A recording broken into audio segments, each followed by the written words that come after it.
जो बैकवर्ड और schedule caste है, आज जो आदिवासी है, वो इन शब्दों को जानकर आहत हो रहा है कि हम लोगों पर हजारों साल से इन ग्रंथों के आधार पर, इन रामायण के आधार पर, गीता के आधार पर, मनुस्मृति के आधार पर और वेदों के आधार पर जो हमारे भागवत जी जिस ग्रंथों में वर्ण व्यवस्था की बात कही गई है, ऊंच नीच की बात कही गई है, और एक भागवत जी भी स्वयं ब्राह्मण हैं, जब उन्हें एहसास है तो वो पार्लियामेंट के चौराहे पर आकर मनुस्मृति को जलाएं, पार्लियामेंट के चौराहे पर आकर उन पन्नों को जलाएं जिन ग्रंथों में छुआछूत, ऊंच नीच, जातिवाद, भेदभाव की बात। इनकी चूलें हिल गई तो अब ये क्या करने लगे कि यादवों की और उन पिछड़े वर्ग को क्षत्रिय वर्ग में जोड़ने के लिए लग गए, और क्षत्रिय वर्ग में कह रहे हैं ये सब साधु कम हैं, हिंसक ज्यादा हैं, साधु कम हैं, गुंडे ज्यादा हैं, साधु कम हैं, माफिया ज्यादा हैं, साधु कम हैं, नशाखोरी ज्यादा है, साधु कम हैं।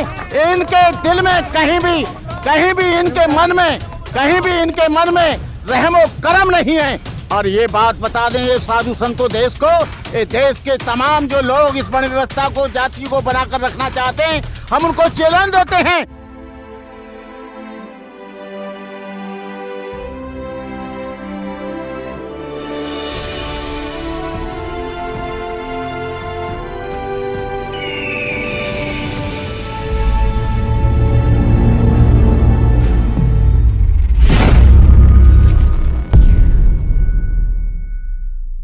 नमस्कार, आप देख रहे हैं एनबी न्यूज़ 24/7 नीलम बोध के साथ। और साथ ही जिस तरह से देश में कहीं ना कहीं तनाव की स्थिति बनी हुई है, आए दिन हम देख रहे हैं कोई ना कोई आरएसएस प्रमुख हो या अन्य व्यक्ति हो, वो इस तरह की स्टेटमेंट देते रहता है कि लोग कहीं ना कहीं उस पर चर्चा करने के लिए विवश हो जाते हैं और इस देश के लोगों को बहुत बड़े स्तर पर जगाने का काम करते हैं। इसी कड़ी में आज मेरे साथ में करुणाकर भंते जी, जो कि लगातार अपने क्रांतिकारी विचारों के माध्यम से लोगों को एक प्रेरणा देने का काम करते हैं। भंते जी, जिस तरह से अभी मोहन भागवत ने कहा कि जो जाति है वो भगवान ने नहीं पंडितों ने बनाई है, इस पर क्या कहना है?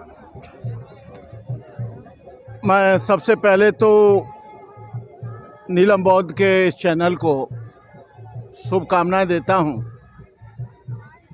आज पूरे देश में एक भूचाल सा आ गया है। आज बैकवर्ड और शेड्यूल कास्ट और ओबीसी और आदिवासी संवैधानिक अधिकारों को जब से जानने लगे हैं, अपने मौलिक अधिकारों के प्रति जागृत हुए हैं, अपनी ज़िंदगी के बारे में ज़्यादा सोचने लगे हैं, तब से वो उस ब्राह्मणवादी व्यवस्था का और मनुवादी व्यवस्था का पूरी तरह से पुरजोर विरोध कर रहे हैं। इससे आरएसएस ही नहीं, तमाम जो ब्राह्मण समाज के पुजारी और पंडे हैं वो भी घबरा गए हैं और आज वो अपने अपने तरीके से ऊट पटांग, उल्टे सीधे बयान दे रहे हैं। ये मोहन भागवत का जो स्टेटमेंट है, बड़ा घुमा फिरा और बड़ा पेचीदा उन्होंने अपना स्टेटमेंट और बयान दिया है। पंडित ने जाति बनाई, उन्होंने ये कहा, उन्हें सीधा साधा ये कहना चाहिए था कि ब्राह्मणों ने जाति बनाई।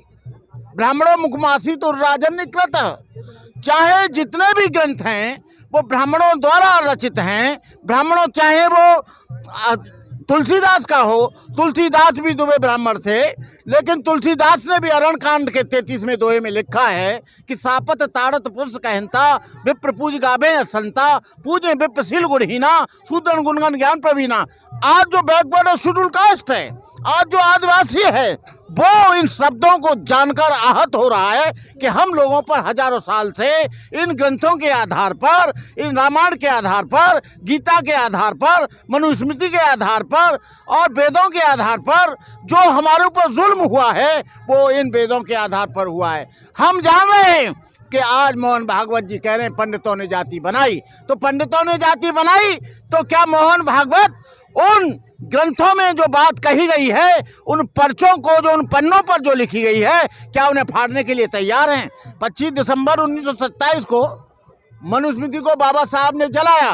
क्या मोहन भागवत जी जिस ग्रंथों में वर्ण व्यवस्था की बात कही गई है, ऊंच नीच की बात कही गई है, और एक भागवत जी भी स्वयं ब्राह्मण हैं, जब उन्हें एहसास है तो वो पार्लियामेंट के चौराहे पर आकर मनुस्मृति को जलाएं, पार्लियामेंट के चौराहे पर आकर उन पन्नों को जलाएं जिन ग्रंथों में छुआछूत, ऊंच नीच, जातिवाद, भेदभाव की बात कही है। लेकिन वो ऐसा नहीं करेंगे। उन्होंने घुमा फिरा कर आज आपको बता दें, प्रीतम लोधी उस बात का विरोध कर रहा है, अखिलेश यादव विरोध कर रहा है, स्वामी प्रसाद मौर्य विरोध कर रहा है, दलित समाज विरोध कर रहा है, आदिवासी विरोध कर रहे हैं, लक्ष्मण यादव विरोध कर रहा है, अचल सिद्धार्थ यादव विरोध कर रहा है। जब इनकी चूलें हिल गई तो अब ये क्या करने लगे कि यादवों की और उन पिछड़े वर्ग को क्षत्रिय वर्ग में जोड़ने के लिए लग गए और क्षत्रिय वर्ग में कह रहे हैं ये सब क्षत्रिय हैं। लेकिन हम कहते हैं हम ऐसी व्यवस्था को जो चार्टर वर्ण व्यवस्था के आधार पर है, चाहे वो ब्राह्मण हो या क्षत्रिय हो, वैश्य या शूद्र हो, ये व्यवस्था इन्होंने बनाई, इसको पूरी तरह से नकार देना चाहिए, जला देना चाहिए, खत्म कर देना चाहिए और ये होना चाहिए कि सारे के सारे लोग भारतीय हैं। लेकिन हम देखते हैं धीरेन्द्र ब्रह्मचारी, धीरेन्द्र शास्त्री भी उलटपटांग विचार देते हैं कि तुम मुझे साथ दो, मैं तुम्हें हिंदू राष्ट्र दूंगा। अरे ये तो चंद्रबोस हो गया कि तुम मुझे खून दो, मैं तुम्हें आजादी दूंगा। अरे हिंदू राष्ट्र का मतलब है ऊंच नीच, हिंदू राष्ट्र का मतलब है छुआछूत, हिंदू राष्ट्र का मतलब है एक धर्म का शासन, हिंदू राष्ट्र का मतलब है एक विचारधारा का शासन। अरे धीरेन्द्र शास्त्री जी, ये देश तुम्हारी बपौती जागीरदारी नहीं है, ये देश मुसलमानों का है, ये देश ईसाइयों का है, ये देश सिखों का है, ये देश जैनियों का है, ये देश आदिवासियों का है, ओबीसी का है। तुम अकेले कैसे बना दोगे, कैसे कर दोगे? ये संवैधानिक अधिकार जो दिया है, ये देश जो है किसी धार्मिक ग्रंथ से नहीं चलेगा, ये देश बाबा साहब डॉक्टर अम्बेडकर के बनाए हुए संविधान के द्वारा चलेगा। लेकिन बंते जी, जिस तरह से ओबीसी समाज के तमाम नेता निकल कर आ रहे हैं और तमाम नेता जो हिंदू धर्म के ग्रंथ हैं उनमें जो गलत चीजें उसका विरोध करें, तो इसी कड़ी में अयोध्या के एक संत है परमहंस, वो निकल कर आते हैं, वो साफ साफ ये चेतावनी दे रहे हैं कि अगर चाहे राजेंद्र पाल गौतम हो या शिक्षा मंत्री चंद्रशेखर हो या फिर जिस तरह से स्वामी प्रसाद मौर्य, अगर ये मेरे सामने मिल जाए और उन्होंने 5 लाख रुपए की तलवार भी मंगाई, तो ऐसे संतों के लिए क्या कहेंगे? अयोध्या का जो संत तलवार दिखाकर जो धमकी दे रहा है वो लफ्फाज है, लफ्फाज। वो केवल मीडिया, सोशल मीडिया की चर्चाओं में रहना चाहता है। वो एक चींटी भी में नहीं मार सकता। उसने राजेंद्र पाल के लिए भी उसने बोला था कि राजेंद्र पाल को 50 लाख रुपए रखता हूं, वो जो उसका सर कलम करेगा मैं उसे 50 लाख दूंगा। मैंने उसे चैलेंज दिया था कि मैं राजेंद्र पाल को लेकर आता हूं और तू उसको टच भी कर ले। अरे ये क्या दिखाता है तलवार? अरे आज का जमाना तलवार का जमाना नहीं है, आज का जमाना रॉकेट लॉन्चर का है, आज का जमाना 30 स्प्रिंगफील्ड राइफल का है जो 3 किलोमीटर पर ही मार देता है, आज का जमाना माउजर का है, आज का जमाना डबल BBL गन का है। अरे तू इस तलवार की बात कर रहा है, तू तलवार की बात करेगा तो हम उससे आगे की बात करेंगे। हमारे सामने तलवार बलवार का, अरे 5 लाख की तलवार तू खरीदता है, अरे तू 10 लाख का टैंक क्यों नहीं खरीदा? 25 लाख की तूने बंदूक क्यों नहीं खरीदी? 10 लाख का तूने माउजर क्यों नहीं खरीदा? तब हम जानते अरे तू तलवार को निकाल रहा है कि इस पे वो जहर लगा है, ये छुप जाएगा। अरे स्वामी प्रसाद मौर्य को तू क्या करेगा जब राजेंद्र पाल का नहीं कर पाया? ये लोग वो लोग हैं लव्वास लोग, ये लोग वो हैं जो बकवास करते हैं, झूठे बतौले बनाते हैं और ये इनकी जमीन खिसक रही है क्योंकि जो दान दक्षिणा बैकवर्ड देता है, शेड्यूल कास्ट देता है और आदिवासी देता है, ओबीसी देता है, BC देता है, उससे ये घबरा गए हैं। जन्म से लेकर मृत्यु तक खाते हैं, निठल्ले निकम्मे बैठकर ये अपने जीविकों का पालन करते हैं, इसलिए ये घबरा रहे हैं। कोई तलवार बलवार ये नहीं चलाएंगे। लेकिन बंते जी, लगता नहीं है जिस तरह से साधु संत खुले आम जान से मारने की धमकी देते तो पुलिस को इनको अरेस्ट कर लेना चाहिए? अरे ये हिंसक हैं, साधु कम हैं, हिंसक ज्यादा हैं, साधु कम हैं, गुंडे ज्यादा हैं, साधु कम हैं, माफिया ज्यादा हैं, साधु कम हैं, नशाखोरी ज्यादा है, साधु कम हैं। इनके दिल में कहीं भी इनके मन में रहमो करम नहीं है।